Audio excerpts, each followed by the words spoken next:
How many types of mixture did we agree that we have? We have 2 types of mixtures, right? 2 homogeneous mixtures and what? Heterogeneous mixtures.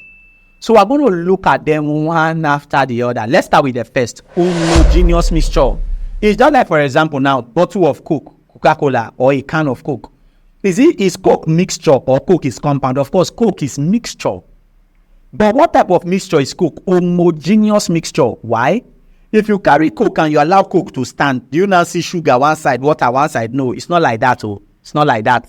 Except sometimes when they ask you to cook at home, you will now end up cooking. Maybe you cook melon soup. You now see melon one side. Oil will not be at the top looking at you and smiling. The meat will not be on one side. Water will not be on. All of them are not mixing properly together. What you have done is not food, it's mixture. Stop playing. Which one is homogeneous mixture? Very quickly. When we say homogeneous mixture, I like you to note this very fast, that homogeneous mixtures have uniform composition. What do they have? Uniform composition. In other words, the constituent of homogeneous mixtures, they are uniform. And because homogeneous mixtures have uniform, that's why you buy Coke from beginning to the end. You are drinking it, everything is same, taste same. Homogeneous, are you getting it now? Homogeneous mixtures have uniform composition, and because they have uniform composition, they are often called what? Solutions. This is the first thing you must not play with. Solutions. Are they homogeneous mixtures or heterogeneous mixtures? Homogeneous mixtures. Homogeneous mixtures have uniform composition. Because their composition is uniform, what do we call them? Solutions are what you call them. Another thing very fast. Homogeneous mixtures are mixtures in which the individual components are uniformly distributed. The individual components, all the components that make up your Coke, all of them are uniformly distributed, right? At the molecular or atomic level. In other words, the component of homogeneous mixture, they are uniformly distributed, whether molecular level or at what? Atomic what? Level. And the sweet part of this very fast is that homogeneous mixtures, which we also call solution, you can further categorize them into 3. Yes, so your homogeneous mixtures or solutions, how many are divided into 3? Number 1 is the one we call solid solutions. What do we call it? Solid solutions. A good example of solid solutions are the alloys. I know you are wondering, sir, what are alloys? We are coming there small. Alloys are what? Solid solutions. And okay, let me just tell you down, Sha. Alloys are your mixtures of 2 or more metals so as to increase their conductivity. When we get there, I'm going to show you some more interesting thing about alloys that you need to know. So the second category is your liquid solution. So you should know solid solution, liquid solution, and the third will be gaseous. For example of liquid solutions are salt water. And then we have your gaseous solutions, e.g. your air. That's how we say that air is a mixture of what? Gases. Air is a mixture. Mixture, it means it's a mixture. What type of mixture is air? Homogeneous mixture. Under homogeneous mixture, what type of homogeneous mixture is it? It's a gaseous solution.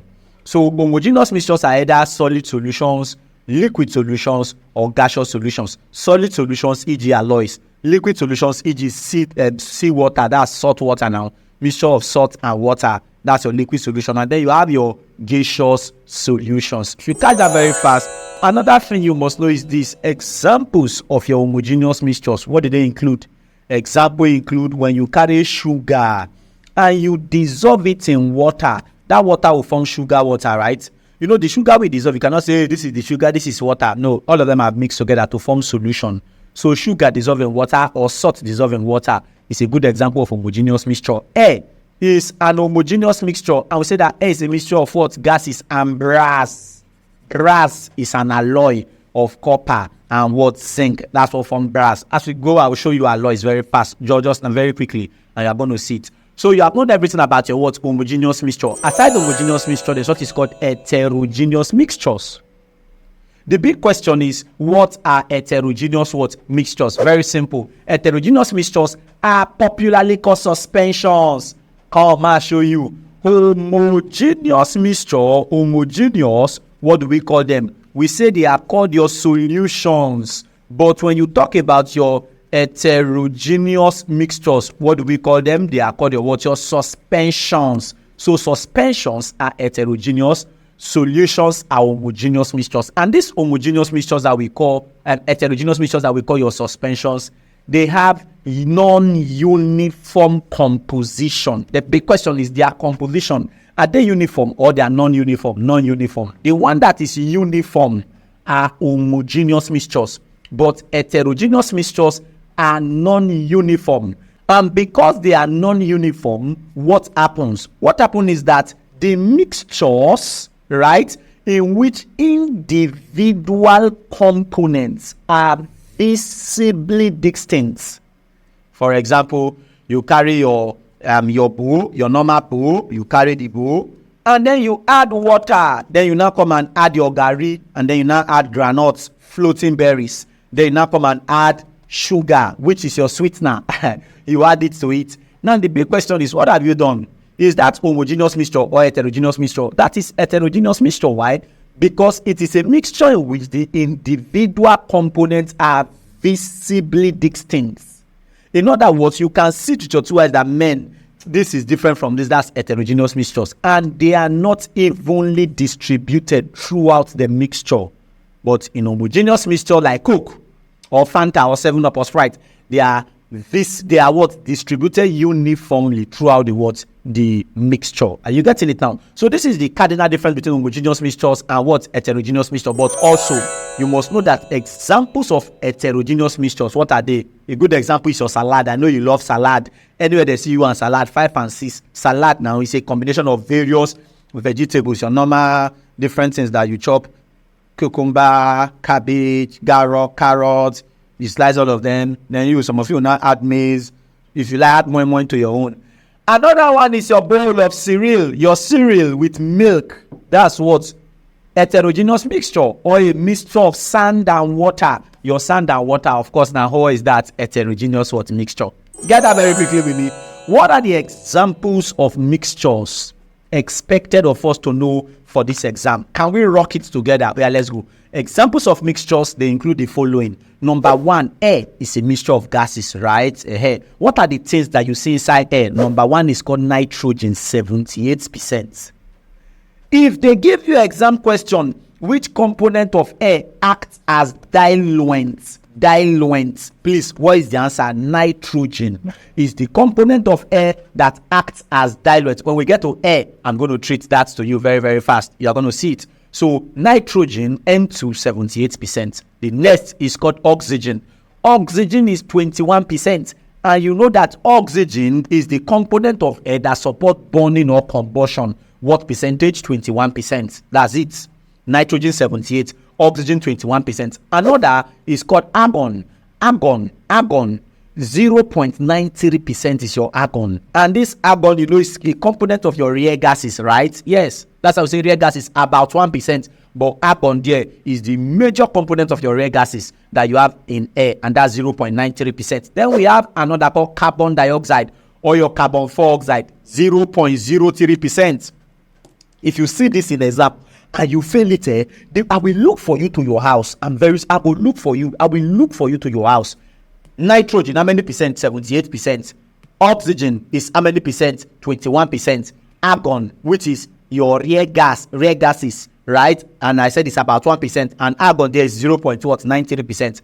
But your carbon dioxide is 0.03%. Then we have what is called your noble gases. The noble gases also include your argon, which is forming about what? 1% that you have there. So just know those ones down. And then we have trace gases. Trace gases that your what? Your neon, your helium, your methane, your krypton, your hydrogen. The ones they always ask in exam. Number 1, nitrogen, 78%. Number 2, oxygen, 21%. And your carbon dioxide, that's number 3, 0.03%. Then they now say rare gases, just use about 1%. So this is what you should know about air. You are out of there. The next aside air is called your seawater. So seawater is a mixture and it contains water, of course. Another person will now say sea. How will seawater contain water and sea? They play seawater. Then we have water. We have salt. Salt like what? Mostly your sodium chloride, NaCl, right? And also we have things like your magnesium in small quantity, calcium, potassium salts. Then we have things like your dissolved gases, like your oxygen, your carbon dioxide gas, which is your CO2. And then organic matter. You see organic matter there, and then your trace minerals. All of these things are what you see inside your seawater. Of course, just know that for me, that seawater is a mixture. Another one, number 3, is called mud water, your muddy water or your mud water. What does it contain? Water, right? And then your soil particles, such as your clay, your silt, your sand, right? And then we have organic matter. Then we have microorganisms inside your what? Your mud water. But please, mud water is a mixture. Number 4 is your palm wine. Is palm wine a mixture? Yes, palm wine is a mixture. What type of mixture? Because it contains water, it contains your sugar, like your glucose, your fructose, your sucrose, right? It contains things like your ethanol, which is an alcohol. Example of alcohol is where you have your ethanol. I'll treat organic chemistry. You get there, just be moving gently with me. Slow and steady wins the race. How do you eat an elephant? One bite at a time. One class at a time, but slow and steady and consistently. Before you know what is happening, you are done with the entire chemistry work. Well, let's go. Then we have another called yeast. Yes, yeast is a component of your palm wine. Then we have your organic acids, right? And then you have your proteins. Then you also have your vitamins and your minerals. All of these are the constituents of palm wine. Please, the big question is, what is palm wine? Element, compound, or mixture? Mixture. And then we have number 5, which is your petroleum, also popularly called your crude oil. Inside, what do you have? Hydrocarbons. Hydrocarbons like what? Alkanes, your alkanes, your alkynes, your cycloalkanes, your aromatic compounds. All of these are hydrocarbons. Then you have things like your what? Your sulfur. Because sulfur is also a constituent of your what? Your crude oil, but just a small quantity. Then you have things like your nitrogen, you have things like your oxygen, you have things like your metals, like your nickel, your vanadium. You see them in your petroleum or crude oil. And then you see things like your what? Your asphaltenes. Where is it called? Asphaltenes, right? All of these are components of your what? Your crude oil.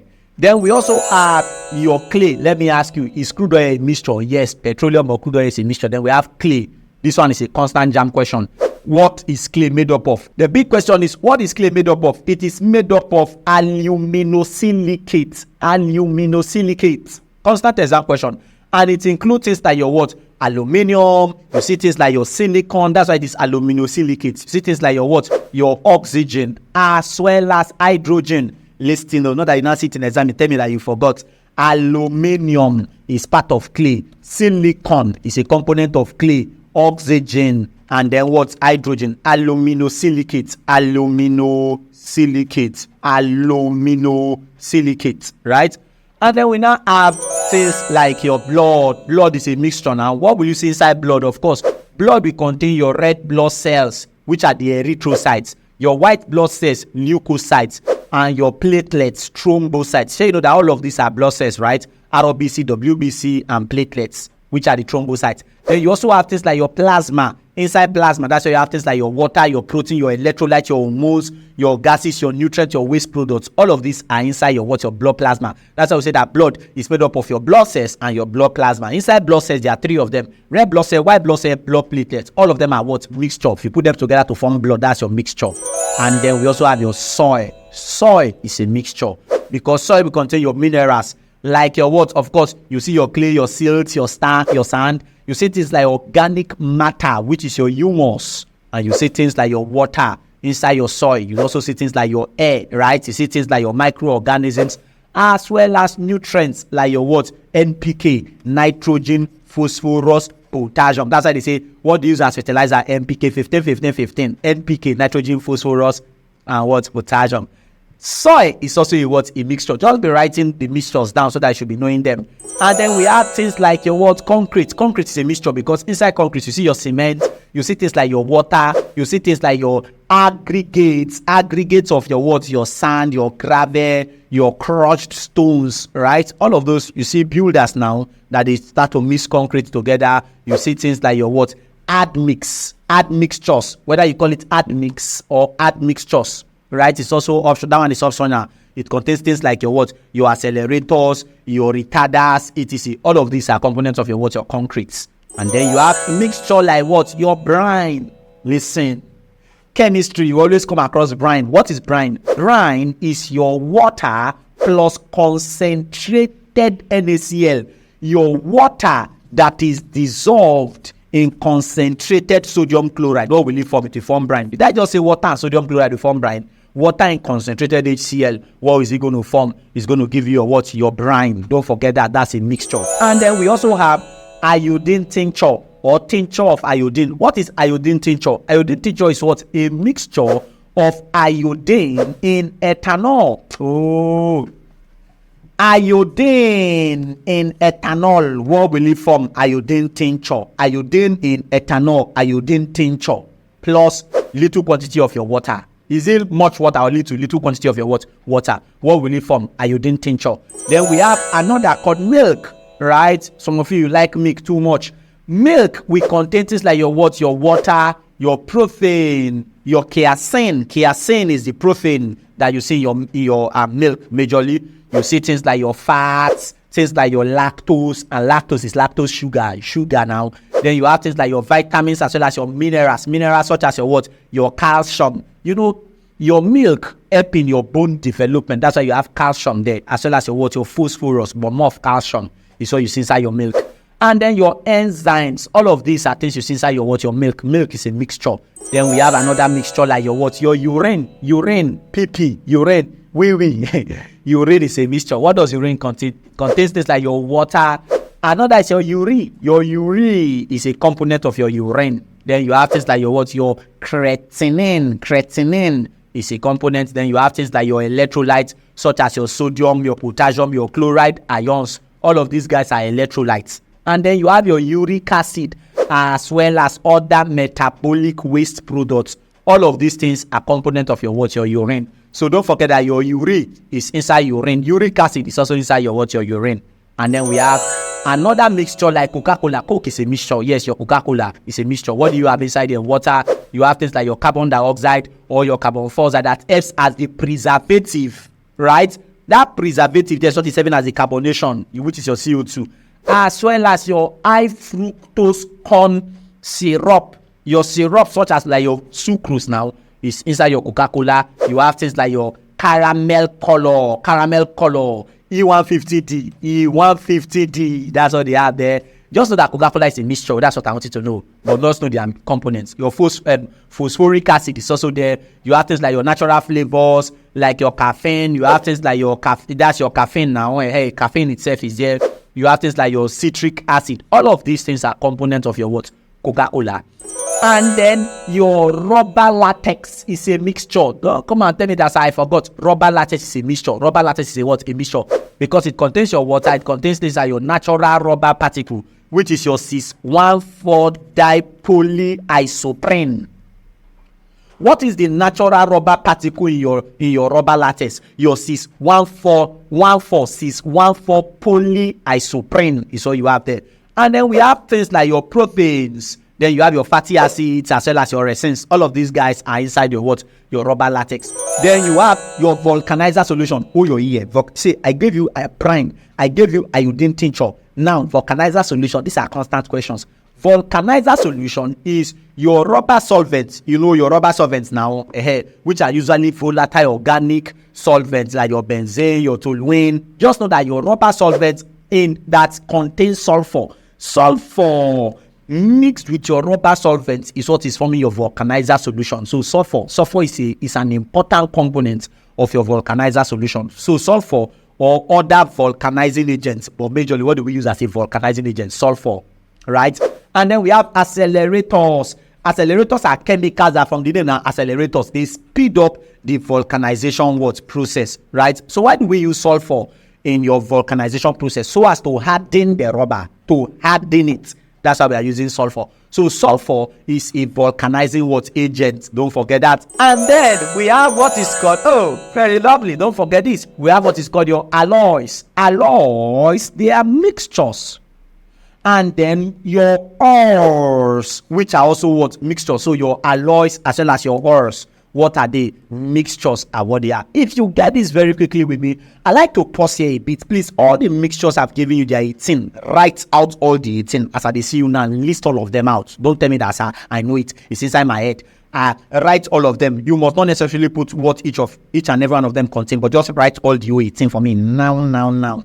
Well, yeah, let's look at your alloys. What are alloys? What are ores? Very quickly. When they say alloys, what should come into your mind? As you just said the word alloys, what are they? Alloys are mixtures of two or more metals. Are they metals or non-metals? Metals. The mixture of two or more metals are called alloys. That's the answer.